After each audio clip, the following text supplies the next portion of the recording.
Bom nós estarmos reunidos aqui no Centro de Evangelização Dom João Hipólito de Moraes, em Cachoeira Paulista. Mas que bom saber que nós temos também a sua companhia em tantos rincões espalhados aí pelo Brasil e pelo mundo, onde agora, pelo Sistema Canção Nova de Comunicação, nós podemos estar em comunicação e a palavra de Deus pode ser comunicada a você que não está aqui, mas que recebe essa palavra. Vamos aplaudir os irmãos e as irmãs que nos acompanham de casa, que eles sejam abençoados também nessa manhã de graça. Meus queridos irmãos, minhas queridas irmãs, algo que nós nunca podemos perder de vista é a necessidade que nós temos de clamar. E clamar entenda como orar, e orar com perseverança, com força, com determinação. Nós somos chamados a clamar para que o Senhor nos livre das ciladas do maligno, do inimigo. De uma maneira muito concreta, o Padre Duarte nos trouxe aqueles 7 erros, aqueles 7 enganos que a nova era tem espalhado pelo mundo. E ele usou os exemplos, o Star Wars e tantos outros. Se com certeza ele tivesse um pouquinho de mais tempo, ele ia citar os desenhos animados que talvez os seus filhos estejam assistindo e que estão semeando essas doutrinas de uma maneira muito sutil, muito velada, mas que vai formando ali a consciência, as atitudes, já das crianças, dos adolescentes, dos jovens e de todos nós. Porque às vezes a gente acha, eu já tenho lá os meus 60, eu não sou influenciado. Engano seu. Engano seu. Ninguém está ileso diante dos ataques do maligno, e principalmente quando na sutileza do maligno esses ataques partem de uma formação intelectual que vai atingindo a parte cognitiva e que vai mudando o comportamento, o pensamento. Olha para a sociedade atual do século 21 e pensa nas realidades que estão se tornando tão normais e naturais no nosso meio. Se há 30 anos atrás era assim, não era. Não era, porque estão trabalhando de uma maneira muito sutil pelos meios. Aí eu poderia entrar na programação neurolinguística, nos casos de hipnose consciente, que a mídia, que as propagandas, que tudo aquilo faz.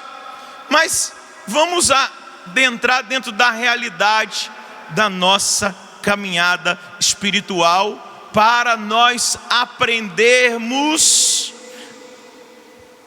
o caminho da liberdade interior, de consciência, mas também da liberdade dos passos que nós temos que dar para nos livrarmos dessas ciladas. A Bíblia é um grande instrumento de formação para nós, cristãos. E quando eu olho para trás, quando eu leio o Antigo Testamento, porque ele revela o novo, revela aquele que veio, Jesus Cristo, para nos libertar de todo o mal, mas ele nos mostra atitudes, posicionamentos, posturas que se repetem na história, na caminhada. Se você pegasse agora e fosse fazer um estudo no livro dos Números, no capítulo 13 e no capítulo 14, você perceberia uma das ciladas do demônio na nossa caminhada.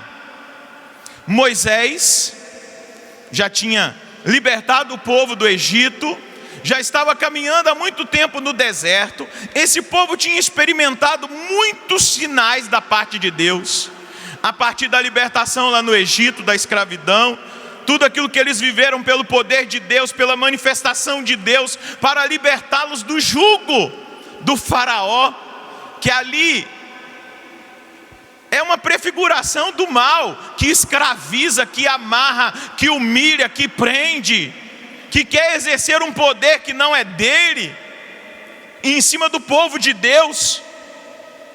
E Moisés já tinha passado a pé enxuto pelo Mar Vermelho, e ali, às portas da terra prometida, Moisés, instruído por Deus, ele envia 12 homens para fazerem uma espionagem, para que aqueles homens explorassem a terra, para trazer para a comunidade que tinha saído do Egito a informação de como era a terra prometida por Deus. E Moisés, na sabedoria, ele pega um líder de cada tribo, e ele manda 12 homens, e eles vão, e eles se impressionam com a terra. Eles se impressionam que verdadeiramente era uma terra, segundo aquilo que Deus havia instruído, onde corre leite e mel. Tinha frutos, tinha água, a terra era fecunda, existia uma possibilidade de uma prosperidade imensa. Realmente é a terra onde corre leite e mel. Eles se deparam com homens que já habitavam aquela terra, com cidades fortificadas e com homens que eles, na linguagem deles, dizem que eram gigantes, homens muito grandes. Eles colhem a informação, Moisés reúne a assembleia e eles trazem as informações, trazem os frutos daquela terra. Eles trazem a informação de que realmente é uma terra como Deus prometeu, onde corre leite e mel.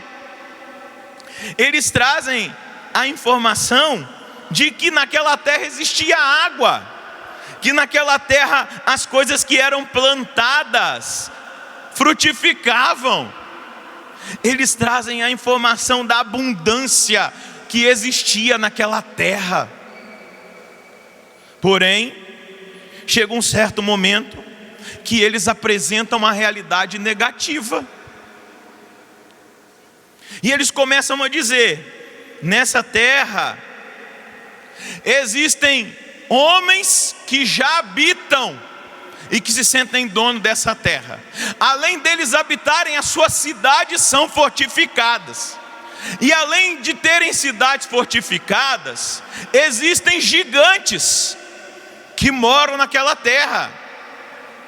E 10 daqueles homens começam a dizer ao povo ali reunido: é a terra prometida, mas nós não podemos contra aqueles que lá moram. Nós não podemos contra as suas cidades fortificadas. Nós não temos condições de enfrentar aqueles gigantes. E Caleb e Josué, os outros dois, que foram como espiões, exploradores da terra, eles dizem: não, irmãos. Eles se levantam na assembleia: se Deus prometeu, Ele é poderoso para nos dar essa terra. Se Deus disse que ela é nossa, nenhum gigante vai nos vencer, nenhum povo que já habita aquela terra vai nos vencer. Nós conseguiremos ultrapassar aquelas cidades fortificadas, porque Deus está conosco. Diga comigo: Deus está conosco. Diga mais uma vez: Deus está. Mais uma vez: Deus está. Agora, o que prevalece? Que para mim, uma das maiores ciladas que o demônio propõe para nós, homens e mulheres fiéis desse tempo, é exatamente a capacidade do negativo minar a nossa fé. em Deus.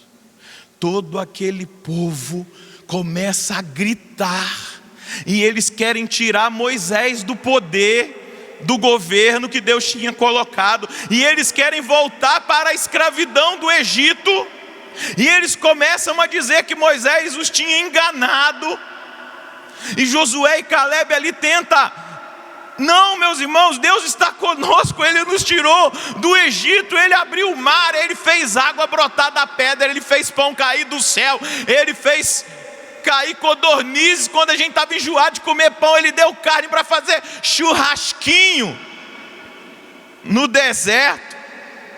Mas não, eles ficaram com aquilo que era negativo. Nós estamos proclamando, né, Padre Duarte, Ironi, Roberto e todos os irmãos que estão nesse acampamento: mais forte é o nosso libertador. Ou eu estou enganado?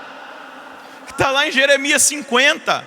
Eles não conseguiram enxergar diante das dificuldades, diante dos gigantes, diante dos desafios, da prova que talvez eles teriam que enfrentar ao entrar ali. E eles cederam a essa cilada da desconfiança. O inimigo conseguiu minar a fé. E eu preciso dizer para você, uma das grandes ciladas do inimigo de Deus, ainda hoje como naquele tempo, porque ele é o mesmo, é minar a nossa fé, é fazer com que nós acreditemos mais no mal do que no bem, é fazer com que nós achemos que o diabo tem mais poder do que Deus. E eu preciso dizer para você, mais forte é o nosso libertador. Mais forte é o nosso libertador. Por isso eu preciso dizer para você, não ceda ao negativismo, não ceda ao pessimismo, não ceda aos discursos que parecem que o mal é mais forte, porque ele não é. Deixa eu te dar uma notícia que talvez você já tenha ouvido, mas você precisa tomar posse. O mal já foi derrotado por Jesus lá na cruz. E mais forte é o nosso libertador. Ele só faz barulho, e ele seduz aqueles que vão se enfraquecendo e vão deixando com que a sua fé naquele que é poderoso para nos salvar, nos libertar, nos curar, nos transformar, essa fé em Jesus vai se enfraquecendo, porque nós vamos engolindo tudo aquilo que é negativo. Essa é a estratégia da mídia, é a estratégia de marketing. É estratégia de marketing, é claro. Talvez alguns tenham consciência desse marketing diabólico mesmo, mas outros não. Eles trabalham em função do consumismo. Então as notícias negativas, as tragédias, as coisas horríveis que eles colocam lá, depois que termina aquela notícia, eles passam um comercial, porque a ansiedade vai me fazer comprar, vai me fazer comer, vai me fazer gastar acima do que eu tenho. É o mundo capitalista. Talvez eles não tenham consciência do serviço que estão prestando diretamente a Satanás. Alguns outros sabem muito bem o que estão fazendo, têm plena consciência. Mas é assim que o inimigo tem trabalhado, para minar a nossa fé. Diga comigo: Senhor, eu não quero ceder a essa cilada. Eu vim aqui para crer mais, para buscar mais, para experimentar mais da sua presença, do seu poder, da sua força. Porque eu quero, Senhor, tomar posse, assumir de uma maneira muito concreta que mais forte é o meu libertador. Aleluia. Aplauda o seu libertador. Ele é mais forte do que os gigantes, é mais forte do que as fortalezas que o inimigo tem aí criado, apresentado. Ele é mais forte. Mas como o padre hoje dizia de manhã, existem os engodos que esse instrumento que é a nova era tem feito. A nova era, meus irmãos, tem semeado aquele espiritualismo, além daquelas realidades no sentido doutrinais, como a realidade da reencarnação, do agnosticismo e tudo isso que nós escutamos e foi tão bem explicado para nós. Eles trabalham esse espiritualismo desencarnado e eles vão minando a nossa fé no Salvador, transferindo, fazendo com que a gente transfira a nossa fé para aquilo que é a ideologia deles. As pessoas começam a acreditar em duendes, em bruxinhos, em bruxinhas, em poder do pirlim-pim-pim, da mágica, das simpatias, e aquilo tudo que vai, a gente já sabe, dos cristais, e começa um vampirismo, e começa um tal de morto-vivo. Morto-vivo é católico, que não acredita em Jesus Cristo, e que Ele é mais poderoso do que Deus. Nenhum outro, que Ele é mais poderoso do que o diabo, que Ele é Deus. Esse é um morto-vivo, que talvez tenha uns zumbis aqui, porque deixaram de acreditar no Cristo, e começaram a acreditar na astrologia, e começaram a colocar confiança nessas realidades que vão nos roubando do Salvador, como o Padre Duarte nos dizia.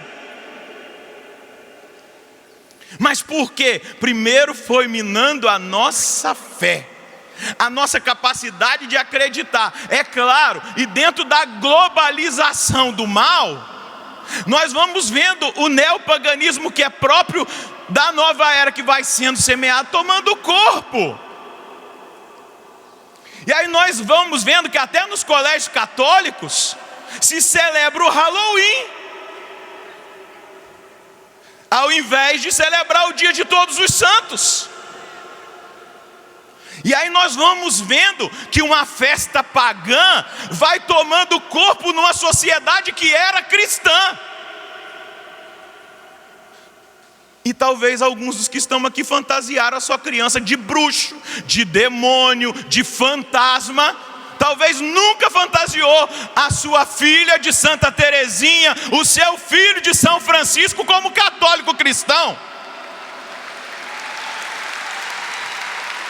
Mas o neopaganismo vai sendo disseminado. Nossa, isso é radicalidade demais. Eu pergunto para você: você é pagão ou você é cristão, meu querido? Porque o Halloween é uma festa pagã. Então acorda para a vida, zumbi. Ressuscita, meu irmão. Zumbi. É a globalização do paganismo, é a religião universal da nova ordem mundial. Não tem dogma, não tem moral, é um relativismo exacerbado.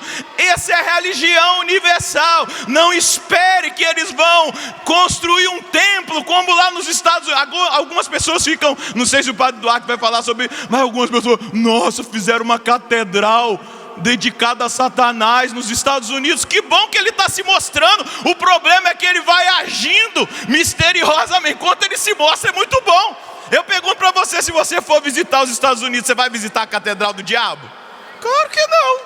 Eu vou visitar São Patrick's, em New York City. É muito bom, porque o Espírito Santo tem trabalhado.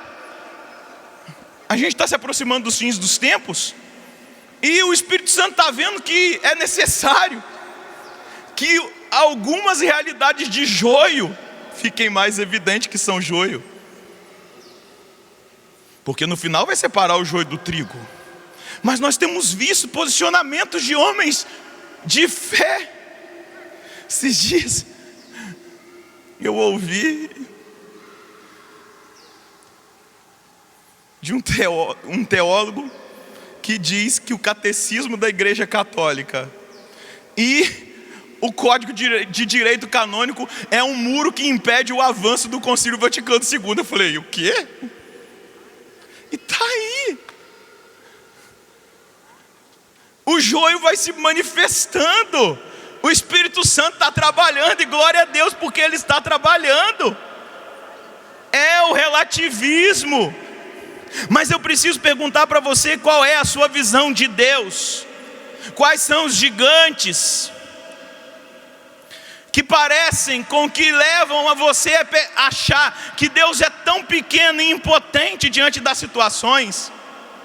Josué e Caleb acreditaram especialmente que Deus poderia lhes dar a vitória naquela situação. Aquele povo recebeu uma punição dura, aquela geração não entrou na terra prometida, eles morreram, só viram a terra prometida porque eles não acreditaram no Deus da promessa. Eles até acreditavam na promessa, mas não acreditaram no Deus da promessa, e não entraram, e não tocaram, e não experimentaram os benefícios daquela terra. Mas Caleb e Josué entraram e perceberam que aquilo que eles assumiram como fé, como verdade, aconteceu. Eles foram conquistando a terra. Eles não precisavam ter conhecimento bélico para que as muralhas de Jericó caíssem. Deus derrubou a muralha pelo poder da oração. Eles foram conquistando os espaços, porque a mente, o coração, a vida deles estava em plena sintonia com Deus. E o povo novo entrou. E Deus, Ele é assim. Nós precisamos entender que o poder de Deus faz de criaturas pobres, frágeis, pequenas, vencer os ricos, os fortes e os grandes. Porque Deus precisa de homens que confiem, de mulheres que tenham confiança, que confiem na caminhada desse povo de Deus. Nós vemos essa graça do sustento e da força de Deus, que os faz conquistar, que os faz avançar, que não deixam desistir. E quando eles se envolvem com as maravilhas da magia, da idolatria daquela terra, eles são punidos, corrigidos, e eles voltam para Deus. E voltam crendo, experimentando. Quando eles avançam, quando eles conquistam, quando eles derrotam o inimigo, quando eles clamam, quando eles confiam, quando eles esperam somente em Deus. Eu preciso te perguntar: em quem você tem esperado? Em quem você tem colocado a sua confiança? Pega a sua palavra no Salmo 20, versículo 8. Vencer a cilada da desconfiança. Primeiro ponto. Vencer a cilada da desconfiança. Diga comigo: vencer a cilada da desconfiança, da falta de fé. Diga comigo: da falta de fé. Acreditar, confiar, esperar em Deus. Amém? Versículo 8. Uns confiam nos carros, os outros nos cavalos, mas a nossa força está no nome do Senhor, o nosso Deus. Eles vão tropeçar e cair, mas nós ficaremos firmes em pé. O que deixa um homem ou uma mulher firme em pé? A confiança, a fé em Deus. Independente do que aconteça, independente das perdas, das más notícias, dos gigantes, das fortalezas, aqueles que confiam ficam em pé, firmes em pé. E aí o salmista ora: Senhor, dá ao rei a vitória e atende-nos quando nós te invocarmos. Nós precisamos clamar ao Senhor para nós vencermos as ciladas do maligno. Nós precisamos nos aproximar do Senhor, depositar a nossa confiança única e exclusivamente no Senhor, confiar totalmente no Senhor.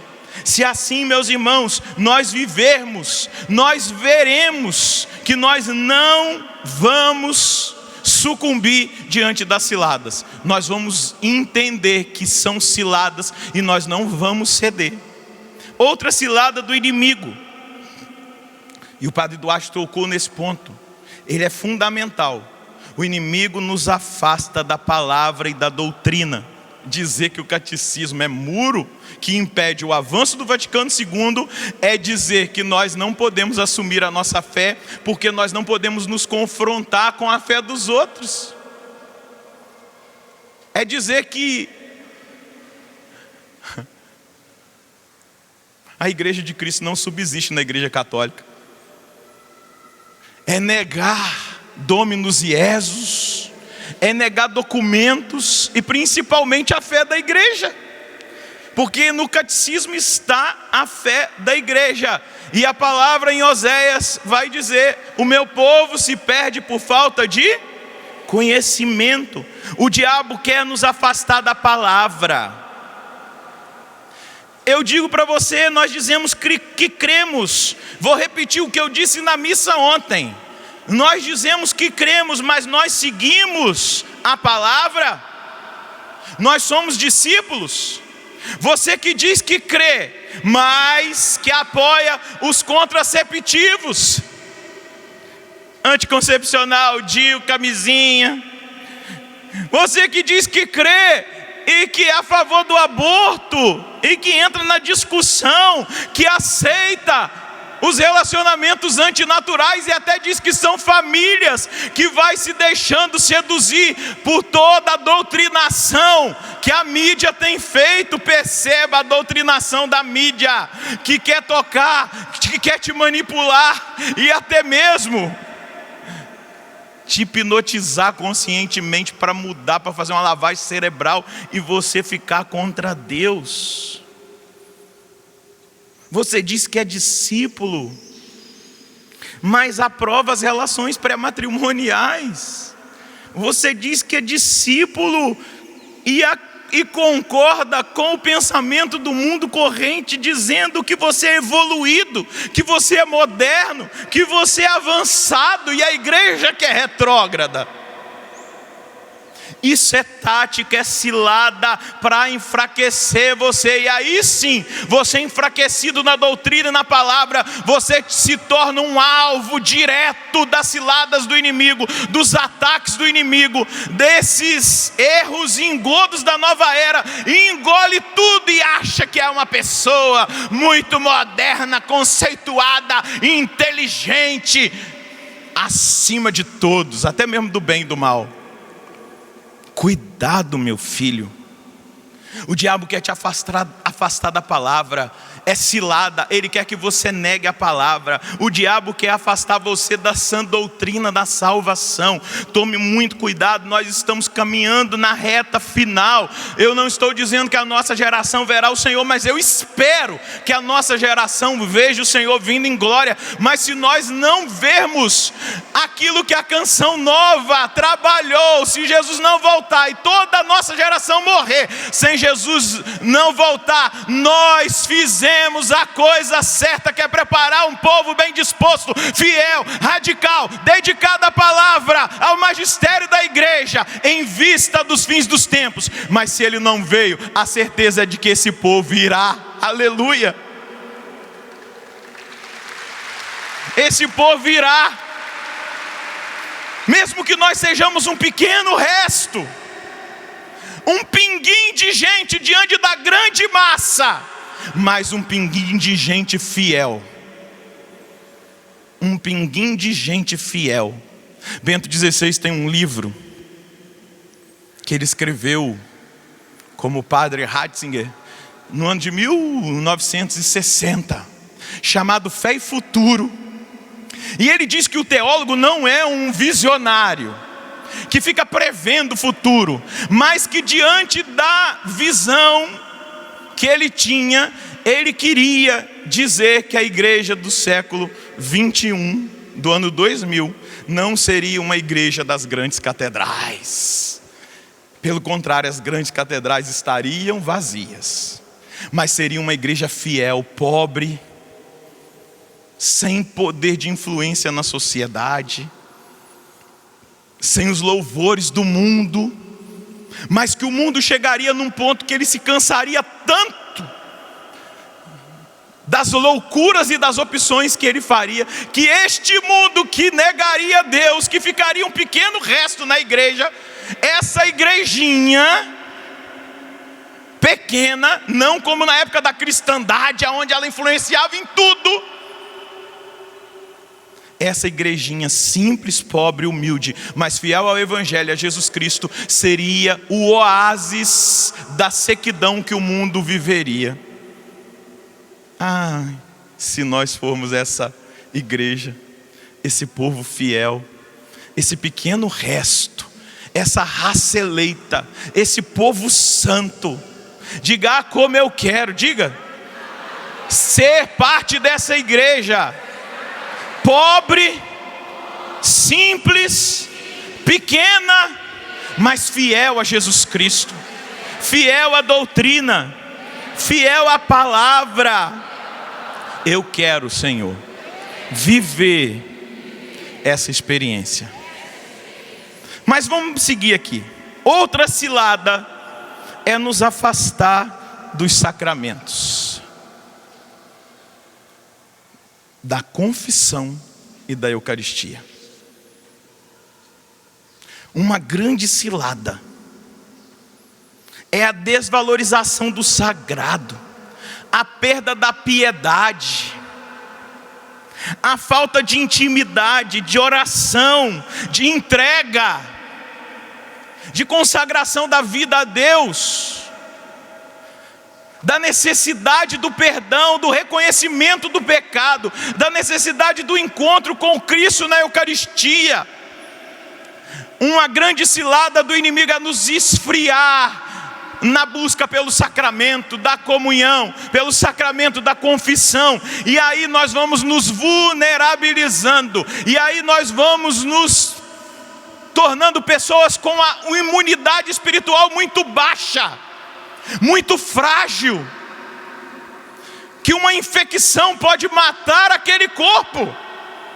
E aí, por estarmos imunemente, com imunidade baixa espiritualmente, porque deixamos de procurar, deixamos de buscar, cedemos à desconfiança, paramos de buscar a palavra, a doutrina, com a imunidade baixa, aí qualquer coisinha que joga, a galera corre atrás, e vai, e se envolve, e começa a fazer tudo o que mandam fazer, e vai e aceita a doutrinação, porque foi esfriando. Meus irmãos, estejam atentos às novas tecnologias. Minhas irmãs, é um instrumento, é uma cilada.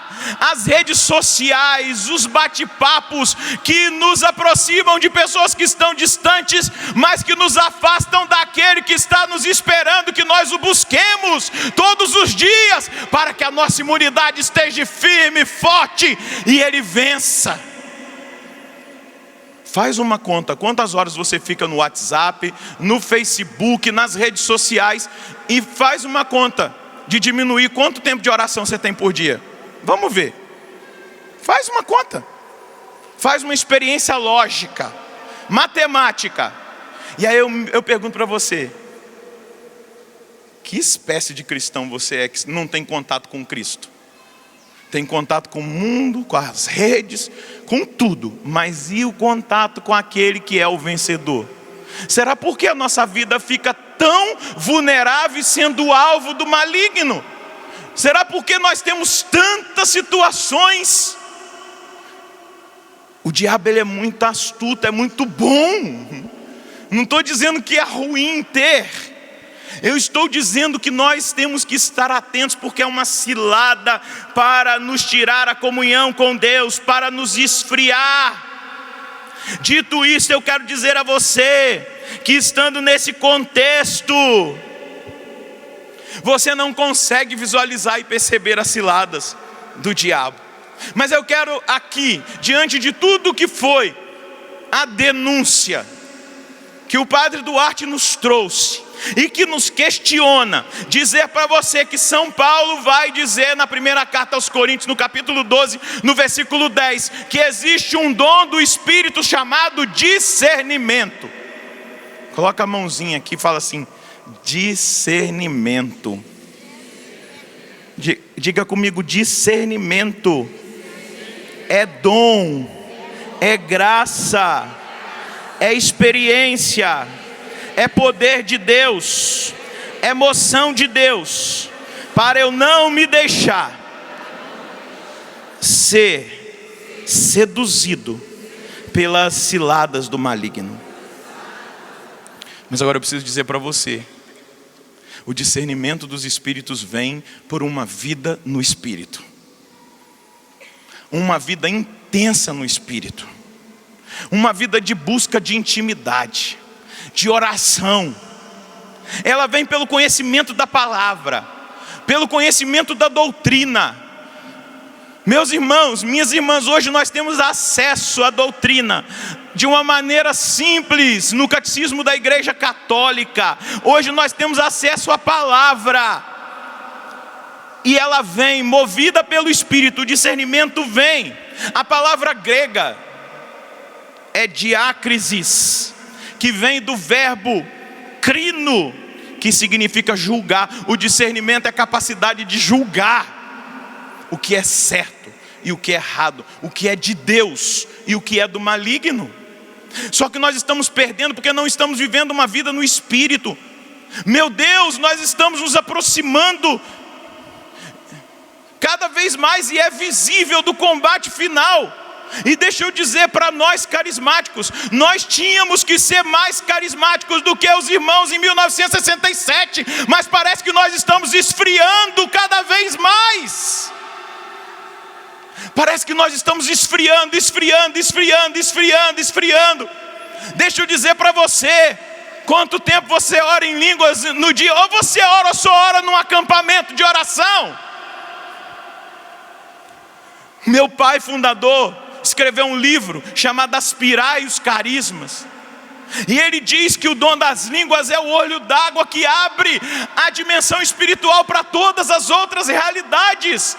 Quanto tempo eu tenho dedicado, eu tenho orado em línguas. Esses dias eu partilhava com um padre de uma paróquia, que eu fui celebrar na paróquia dele, e ele dizia: padre, eu estou fazendo uma experiência tremenda com o dom de línguas, como eu tenho experimentado a revelação, o sustento de Deus, como as minhas decisões estão mais espirituais, como o meu discernimento está apurado, como eu tenho percebido do meu ministério da pregação a diferença. Falei: padre, eu estou fazendo a mesma experiência. E aí nós ficamos trocando figurinha. Ele leu os mesmos livros que eu li, e dali, quanto tempo eu tenho dedicado à minha vida espiritual. Eu tenho caminhado no Espírito. Parece que agora orar em línguas é só nos encontros, desculpe falar, e ora-se muito pouco nas assembleias carismáticas. Desculpa a sinceridade, ora-se muito pouco nas assembleias carismáticas. Nós precisamos dessa ferramenta, nós precisamos da diácrisis, dessa capacidade de julgar o valor, o que pode ser visto e determinado como bom ou como ruim.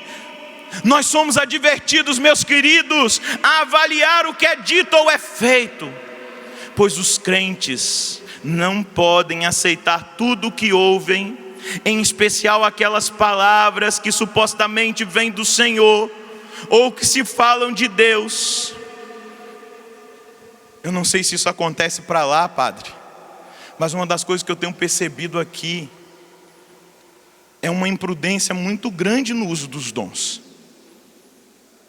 E aqui na Canção Nova tudo cai aqui. Parece que todo mundo que as pessoas oram, elas foram vítimas de macumba. Ah, eu fui em tal grupo, ainda fala nome de pessoas. E eu pergunto para a pessoa quando vem a mim, acho que vão até embora com raiva de mim: você confessa com frequência? Eu confesso. Você comunga, padre, de comunhão diária? Você teve envolvimento com o ocultismo? Não. Você tem mágoa no seu coração? Não. Você acredita em Jesus Cristo? Acredito. Você tem uma vida de intimidade com Deus? Tenho. Mas depois que aquela pessoa falou aquilo, a minha vida, porque parece que a palavra de Deus transformou em palavra de maldição. Parece que a maldição está sendo dita por aquele que acha que está agindo no poder do Espírito. E desculpa falar que tem muita gente manipulando, fazendo com que as pessoas fiquem vinculadas afetivamente para ganharem presentinhos e agrados. Desculpa ser sincero.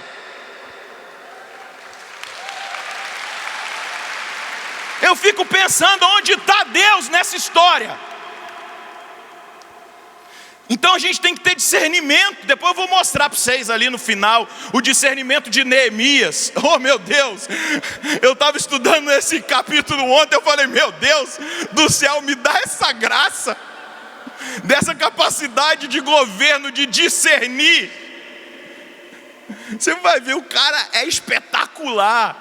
Mas às vezes a gente vai dando poder a uma palavra que deveria ser para liberar. Agora, eu falo para o senhor, padre, dificilmente alguém diz que alguém pôs as mãos na cabeça dela e disse assim: larga essa vida errada que você está vivendo, larga o pecado, saia desse adultério, saia dessa vida emporcalhada. Não, fizeram macumba para você. Eu nunca ninguém chegou para mim dizendo, alguém orou por mim, falou que eu tenho que criar vergonha na cara e me converter, mas me amarrou espiritualmente. Tome cuidado, rapaz. Tome cuidado. E eu vou dizer àqueles que oram que fazem um caminho no ministério da cura e libertação: não oprima aqueles que não estão oprimidos, porque você vai pagar diante de Deus. Tenha a certeza do discernimento em Deus daquilo que você está falando para as pessoas, porque Deus vai cobrar de você. E a gente vê a pessoa começa a ficar transtornada psicologicamente. Eu tenho ficado angustiado com essa história, gente. E eu fico falando, meu Deus do céu, que tanta macumba e que tanta macumbeira é esse? E destrói famílias, gente. Destrói família, não macumbeiro, aquela palavra. Espíritos de confusão. Por isso existe um dom chamado discernimento dos espíritos. A aceitação sem critério das chamadas profecias e reivindicação do conhecimento da revelação, sem que haja uma verificação adequada, segundo a Bíblia, é tolice. Tolice. Não seja tolo. Eu não estou dizendo que você tem que toda hora questionar. Meu irmão, mas faça uma revisão de vida. Que poder é esse que é mais poderoso do que a confissão, do que a Eucaristia, do que a sua vida em Deus? Que depois de tanto tempo de caminhada, aquele poderzinho te venceu o Cristo que você segue, serve, busca e ama. Agora, se a pessoa está no pecado, atolada na sujeira, se ela vive de mágoa, de ódio, de ressentimento, se ela foi buscar as forças ocultas, é fácil discernir. Agora, se você é uma pessoa fiel, pelo amor de Deus, não seja tolo. Peça o dom do discernimento dos espíritos. O dom do discernimento dos espíritos, aqui no Brasil acho que não tem não, mas lá nos Estados Unidos tem. Já fui pregar lá. Às vezes você vai comprar alguma coisa, se você dá uma nota maior, tem uma maquininha que você coloca a nota para saber se a nota é verdadeira ou falsa. O dom do discernimento é uma maquininha que diz, estou fazendo só uma analogia, uma maquininha que diz é verdadeiro ou é falso. Eu tenho partilhado com os padres aqui do Brasil, nós precisamos formar o nosso povo. Porque sabe, o Ministério de Cura e Libertação tem transformado-se em ministério de superstição. Ai, que absurdo, né, falar isso, mas eu me envergonho de falar isso. Mas tem se transformado em ministério de superstição. As pessoas estão ficando mais supersticiosas do que libertas. Toma cuidado. Usa a maquininha de averiguação do verdadeiro e do falso, o discernimento dos espíritos. Usa esse dom que está disponível a nós, como cristãos, homens e mulheres do Espírito Santo. E eu volto a dizer, ele vem pela fé na palavra. Vamos ver o nosso mestre, pega aí Mateus, capítulo 4.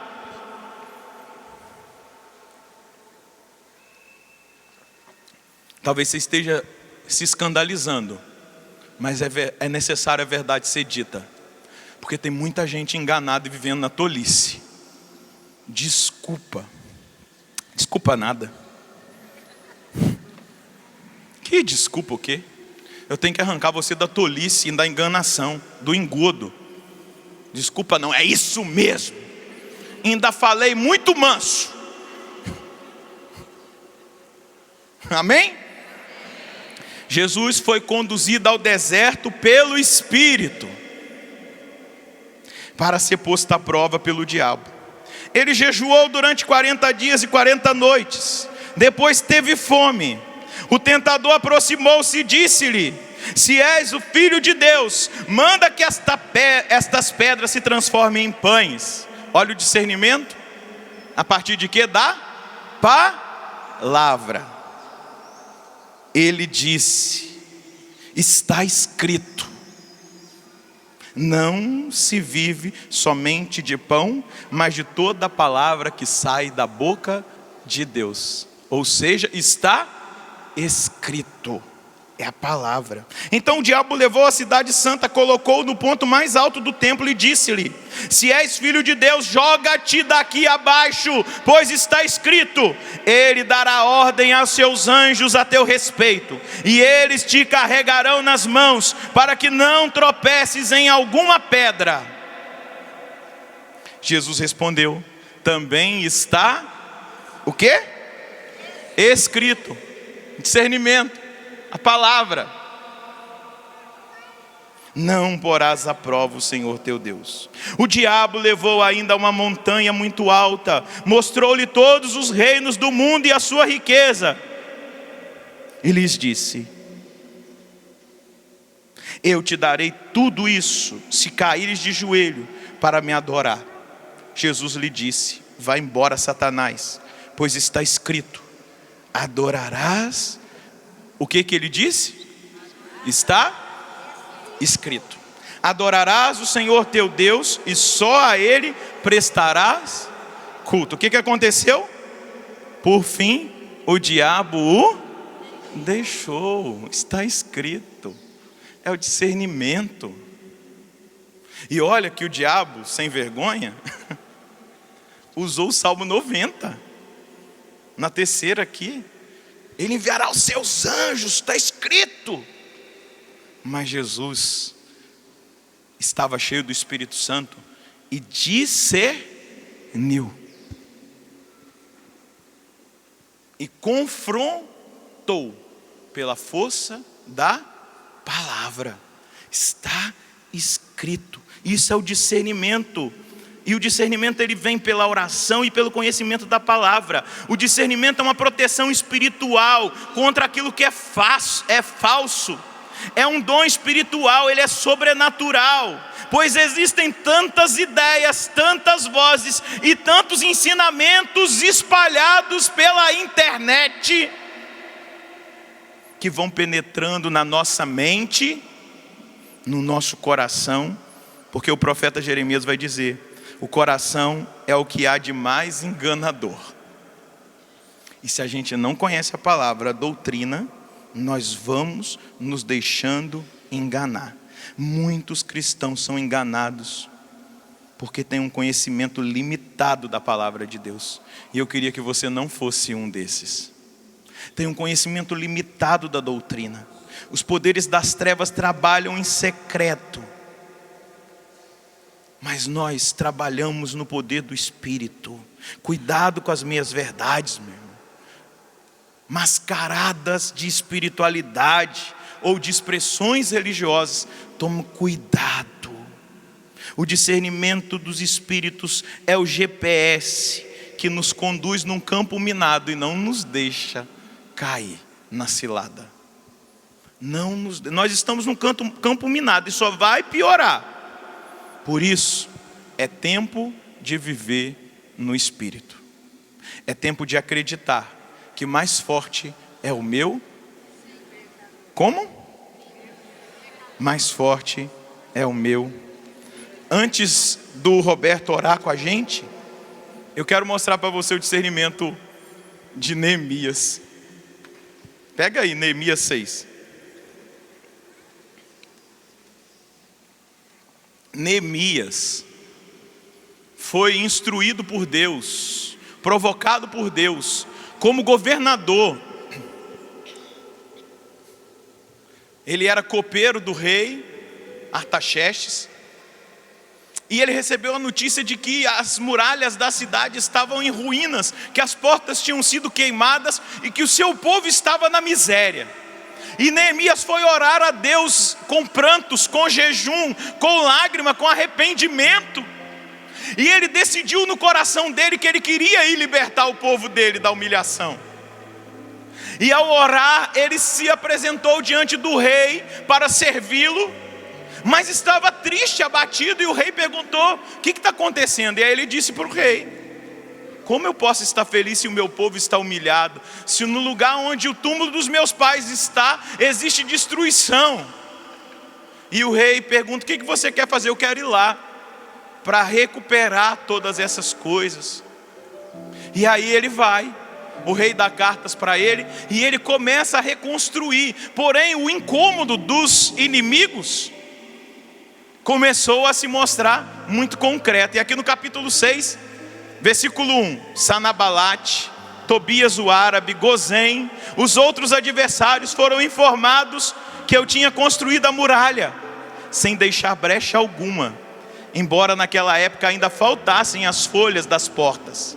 Sanabalate e Gozém me mandaram um recado nestes termos: vem, vamos conferenciar juntos em Sefirim, na planície de Ono.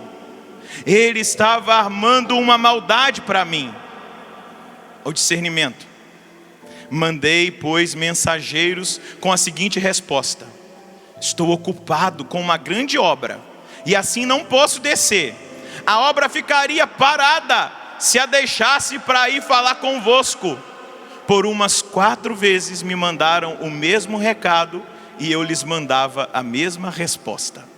Então Sanabalate, pela 5ª vez, mandou a mim o assistente que trazia na mão uma carta aberta, na qual estava escrito o seguinte: comenta-se a ameaça no meio das nações, e também Gozém está dizendo que os judeus estão tramando uma rebelião, e que para isso estarias reconstruindo a muralha. E ainda, segundo esses boatos, tu serias depois o rei dos judeus. Dizem também que até já terias encarregado os profetas de proclamar em Jerusalém a teu respeito, dizendo: há um rei em Judá. Ora, tais boatos cedo chegarão aos ouvidos do rei. Ameaça. Por isso vem agora para uma reunião conosco.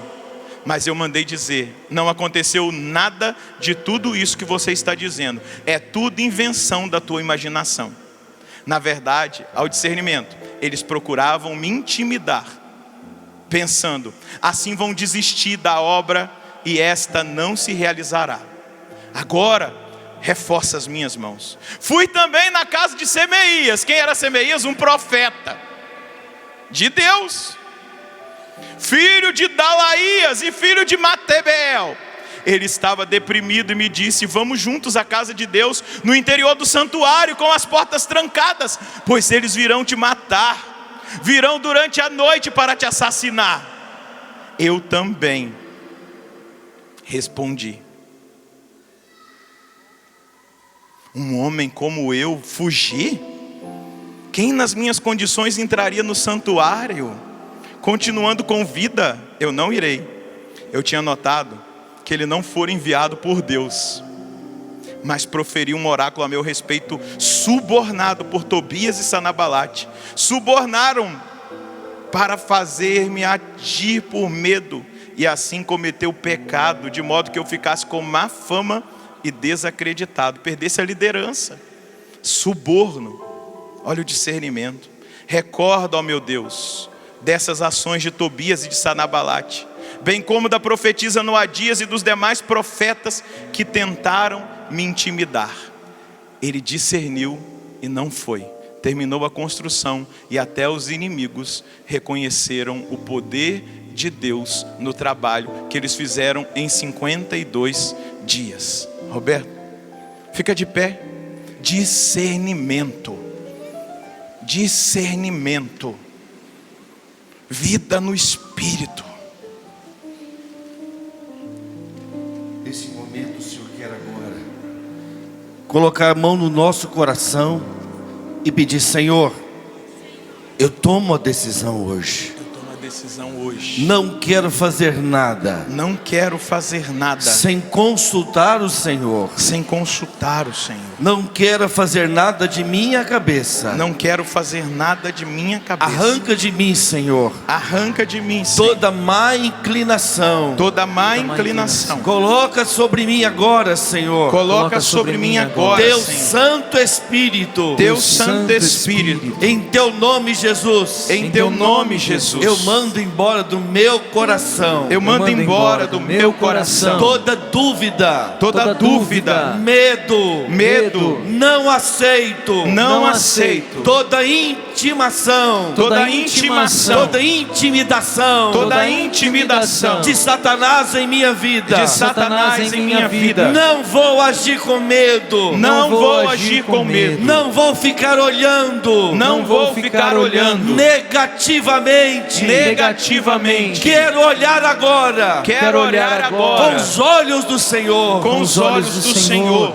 Põe a mão sobre sua cabeça e peça: Senhor Jesus Cristo. Senhor Jesus Cristo. O Senhor que venceu Satanás. O Senhor que venceu Satanás. Que não aceitou. As sugestões malignas. Eu rejeito agora. Todo tipo de pensamento maldito. Eu rejeito. Toda mentalidade da nova era. Eu não aceito. Toda mentalidade mundana. Permissivista. Não aceito. Toda ilusão de Satanás. E te peço agora. Com as mãos levantadas. Dá-me a graça, Senhor. De derrubar as muralhas. Do ódio. Da incompreensão. Da dúvida. Eu quero, Senhor. Erguer as muralhas. Do amor. Eu vou vencer Satanás. Com a tua ajuda, Senhor.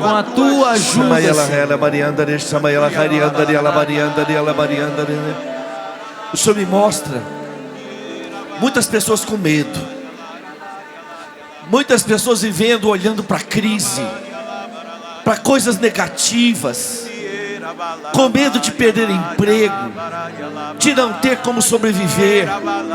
Você vai estender a mão em direção à sua casa, você que está aqui no centro de eventos, você que está na sua casa, você que nos acompanha pela Rádio Canção Nova.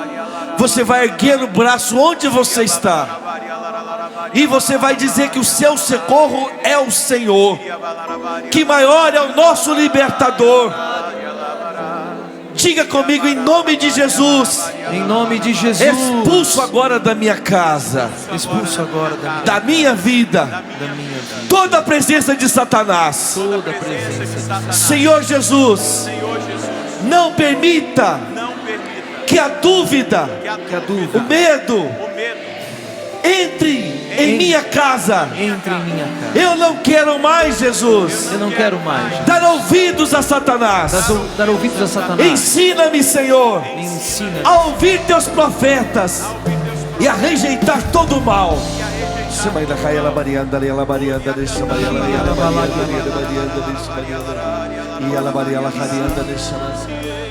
Jesus está libertando agora. O Senhor me mostra uma família entristecida, que se sente derrotada. Pessoas que perderam coisas, que estão passando por dificuldades. Pessoas que estão agora vivendo momentos de aparente derrota, de filhos em dificuldades. Pare de olhar aqueles 10 enviados que voltaram da exploração da Terra Santa. Recupere em nome de Jesus a fé, como Josué, como Caleb. Recupere em nome de Jesus agora a alegria da salvação. Que pelo sangue de Jesus derramado na cruz, caia por terra toda a tristeza do seu coração, sentimento de derrota. E pelas mãos do Padre Roger, eu peço que agora uma grande libertação aconteça na nossa casa. Espírito de vícios, de maledicência, mas principalmente espírito de descrença, de conformismo, de confusão satânica. Pai, em nome de Jesus, agora, na autoridade desse nome, pela força da cruz, pelo poder do sangue de Jesus, ó Pai, da morte de Cristo lá na cruz, pela força da ressurreição do Senhor, pela autoridade espiritual, eu quero em Teu nome expulsar todo o mal da vida desses irmãos e dessas irmãs, expulsar todo o mal das casas, das famílias, em Teu nome nessa hora, tudo aquilo que entrou por permissão destes Teus filhos e destas filhas, por essa busca desenfreada em realidades espirituais, em envolvimentos com realidades ocultas, com a doutrina da nova era, com tudo aquilo, Senhor Deus, que foi permitido livremente pelos filhos e as filhas de Deus, pelos Teus filhos, Senhor, e que acabou os escravizando, dominando em vícios, dominando nos sentidos, dominando nas emoções, dominando nas reações, aquilo que esfriou a fé, aquilo que os roubou da palavra, aquilo que os roubou da doutrina, aquilo que os roubou da oração, aquilo que os roubou da vida carismática, da vida do Espírito. Eu agora em Teu nome, Senhor Deus, ordeno a todo mal permitido e acolhido por estes vossos filhos, que vá embora nessa hora, em nome de Jesus. Seja exorcizado, seja destruído, seja quebrado todo mal, toda obra de vício, toda obra de dominação, de falsa enfermidade, toda obra de desânimo, de desesperança, todo esfriamento na fé, toda imunidade que abaixou, Senhor Deus, pela falta da busca pelo Senhor. Eu agora em Teu nome, Senhor, ordeno, eu agora em Teu nome declaro a libertação desses meus irmãos e dessas minhas irmãs. É no Teu nome, Senhor, é na autoridade da Sua igreja, é no nome de Jesus. Nesse momento cai por terra pessoas que estavam com depressão. O demônio tinha colocado no seu coração uma tristeza mortal. Pelo sangue de Jesus derramado na cruz, pela intercessão da Virgem Maria, sinta agora a libertação desse estado de depressão e pessimismo. Caia por terra em nome de Jesus agora. Todo espírito de pessimismo, de derrota, de sentimento de morte, você que tinha pensado até na morte, você que havia desistido até da vida, caia por terra em nome de Jesus. Todo espírito de suicídio, Jesus está tocando no coração de uma pessoa que ela pensava que tudo estava perdido. Você tinha pensado na própria morte, estava desistindo de tudo. Mais forte é o teu libertador, grita, grita, mais forte é o meu libertador, que é Jesus. Mais forte é a vida do que a morte, mais forte é a ressurreição do que a morte. Grita, diga, mais forte é o meu libertador. Eu mando embora o espírito de morte. Mais forte é o meu libertador. Caia por terra agora, que não fique mais qualquer serpente maldita imiscuindo no seu coração. Você é de Deus, você é da vida, você é da vitória. Em nome de Jesus, toda derrota caia por terra agora, em nome de Jesus.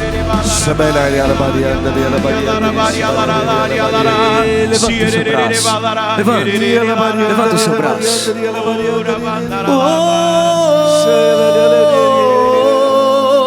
O Senhor é minha luz.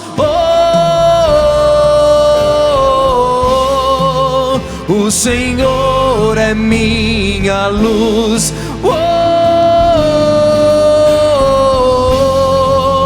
O Senhor é minha luz.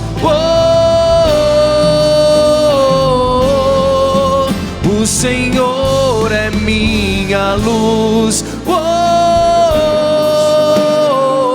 O Senhor é minha luz. O Senhor é minha luz.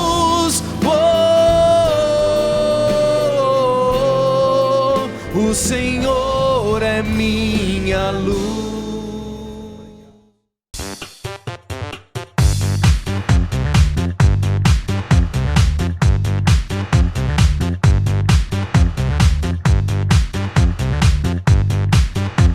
CançãoNovaPlay.com. Assine já!